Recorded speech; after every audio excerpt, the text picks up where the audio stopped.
কেন মাতা লক্ষ্মী ব্রাহ্মণদের প্রতি সদয় হন না? একবার ঋষি ভৃগু ব্রহ্মা বিষ্ণু মহেশ্বর তিন দেবতার মধ্যে কে শ্রেষ্ঠ তা জানার জন্য তাদের পরীক্ষা করতে যান। ঋষি ভৃগু প্রথমে ব্রহ্মার কাছে যান এবং ইচ্ছে করে ব্রহ্মার প্রতি সম্মান না দেখালে ব্রহ্মাজি রেগে যান। এরপর তিনি কৈলাসে মহাদেবের কাছে যান এবং সেখানে ঋষি ভৃগু মহাদেবকে অপমান করায় মহাদেব তাকে হত্যা করতে উদ্যত হন। শেষে মাতা পার্বতীর অনুরোধে মহাদেব শান্ত হন।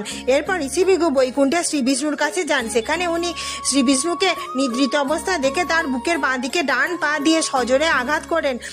শ্রী বিষ্ণু ঘুম থেকে জেগে উঠে ঋষি ভৃগুর পায়ে আঘাত লেগেছে ভেবে তার পদসেবা করতে থাকেন।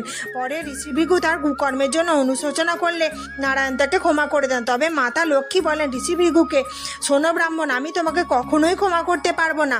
যেই ডান পা দিয়ে তুমি নারায়ণের বুকে পদাঘাত করেছো, আজ থেকে আমার অভিশাপে ব্রাহ্মণের ডান পা অশুদ্ধ হলো, আর আমি কখনোই ব্রাহ্মণদের প্রতি সদয় হব না।